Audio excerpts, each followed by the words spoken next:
licensed cosmetology practitioner po. So, ang pangalan ko po ay Lovely Corona Doka po. Ako po ay 28 years old. 28 years old, from 85 kilos down to 65 pounds senior age. Ako din yung tipo ng tao na mahilig din, mahilig mag-join. Isang tao sa pagtitignan sophisticated daw, pero hindi naman. Mabait kaya ako. Kahit itanong na dyan sa mga nag-invite, hindi kasi ako mahilig sumali sa mga ganito. Ang reason ko bakit ako sumali, kasi may gusto akong maramdaman sa sarili ko na pagbabago. Hindi ko makuha ng etikulikat ng pagpapagamot. Ibang-ibang movie.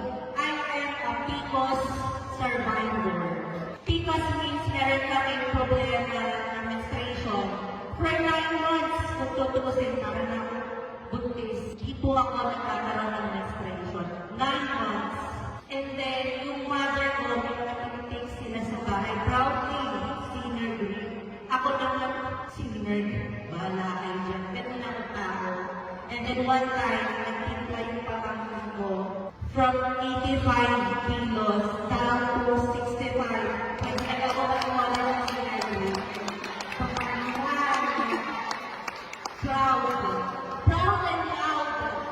Beauty beyond senior grade. That time, nagtimpla yung pamangkin ko. Sabi ko, tita, tikman nila sa kapin ko. Siyempre, kapin ko lover ako. May natira yung pamangkin ko, kaunting ko. And that time, napunta kami ng Manila for family gathering. After 9 months, yung baso, wala pang 1 breath yung laman. Nagkaroon ako nila. It's not by miracle. It's by the product of senior grade. Kung baga yung testimony ako ang magdadala, kung baga bumaling na ako, kumita ka ako, nakatulog ka ako. Hindi lang naman ibang products. Lahat ng products pare-pareho yan. Lahat yan nakakaganda, nakakagaling, nakakatulong. Pero the only product testified, now I'm standing and I'm okay, fit and sexy from 85 kilos, senior grade. Let's not wala, ipang nangyari ng mga ito. Nung una, sabi ko, tamad ako. Very tamad ko. Masipag lang ako yan, nag-hilay, lipstick. Pero sabi ko, from 6 na ubi, pare-pares na sinasabi nila na PCOS. May sis. Nandun ako sa point na kailangan ko na magpa-opera. Ay natatanggal na yung ovary ko, so hindi na ako magkakana. So sabi ng mother ko, try mo to, wala namang masama. Madami akong iniinom na naman. Madami. Nagpipilis din po ako. Hindi lahat na nagpipilis. Eh, para lang hindi makana. Yung pills po para sa amin na mapilis, help us para ma-regulate yung menstruation po namin. So, alam na natin na kapag ang mga babae, regular menstruation kasama po yun kasi hindi yun ang nakawa. Kailangan natin ilabas every month. So, that time, yan, wala akong binili. Kasi ako yung tipo ng tao na hindi mo patutunayan ang sarili mo, wala ka sa aking silbi. But now, proudly saying, senior grade as the testimony, ano at sino ako ngayon, gano'n ka-sexy. Ang joke syempre, hindi naman tusin sobrang sexy. Kumbaga, additional na lang siya.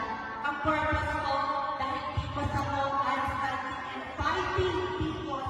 After ko uminom ba, wala pa less than 1 month. October, November nagkaroon ako, December nagkaroon ako, 7 days parehas, now normal ako. 2 months, 1 month ako uminom na. Ipinakilala nila sa akin na sinagin. Doubt ako, bakit? Gusto ko yung product lalabas sa akin. Kasi ang purpose ko, gusto kong bumalik. And ang ginawa ko, drink ko before meal, morning, lunch, and dinner, before ako kumain. 30 minutes before. So sabi ko, ang sarap ng isip. So ngayon pinapasok ko yung senior drink, sabi ko, I'm not afraid to talk to people. Why? Because I am the living evidence of senior drink. Sa ang dami nakakapansin sa akin, mga friends ko, mga anak ko, tito, tita,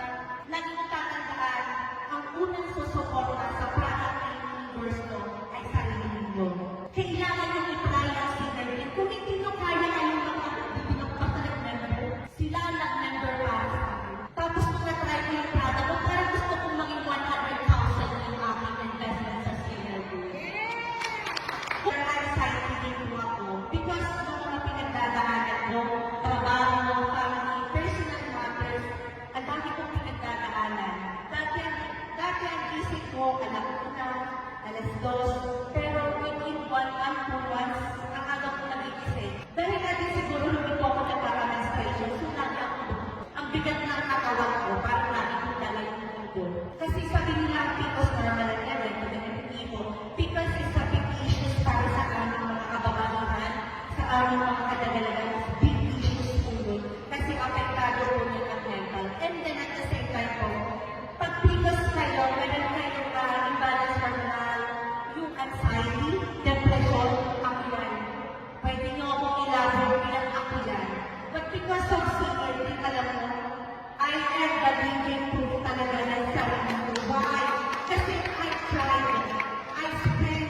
Kasi sabi ko, kung magpapa-opera ako, mawawala na ko ng future. Paano na yung magiging family ko? Paano na yung partner ko? Hindi ko siya mabibigyan ng anak. So sabi ko, sabi ng aking inay, huwag kang magpa-opera, try mo. Tinry ko siya. Tinry ko siya, sinubukan ko siya. Inugali ko, inaral ko, I search internet. I watch YouTube sa mga tao behind this synergy. Pinag-aralan ko siya. Ang laging tatandaan. Malakibat kung pagsalin mo sa synergy, pag-member mo, you are living healthy life, and plus your earnings. Kung baga, plus manana yung earnings kasi ang priority mo, bumalik ka. Kasi ang priority. But now, I'm earning from synergies. Dahil sa mga tao tulong sa akin kay Engineer, kay Ma'am, sa nanay ko, kay Ma'am Christina. Because wala sila, ibinukas nila ang TikTok at bintana ng synergy para sa akin. Professional na ako, wala naman akong pera, pero nagtiwala sila sa akin. Ganun din naman ang ibinalik ko. Ibinalik ko sa synergy. That's why I supposed to be nasa krami ako for Christmas party. Pero sinabi ko, mas gusto kong marinig mo ang testimony ko. Not for you to encourage, but to open your mind that this product will help you, not now, not tomorrow, but in future also. Okay? And the next, meron din ako, Glutara. Kasi nagamit ko yung mga pasyente na naghahanap. Kasi pag iinom ka ng collagen, dapat inom ka din ng Gluta capsule. Ito magkasama na. Before kasi, lagi akong makukumpit kasi mahilig ako sa soft drinks. Sa Sicilias, yung lagi akong frozen neutral. Yung back pain ko with less than 1 month, nawala siya. And then now, I'm scheduling for my OB. Ipapa-check ko kung may natitira pa ako mga sa ubaryo ko. Pero sabi ko, once nagre-regulate ka ng menstruation, unti-unti yan gawa.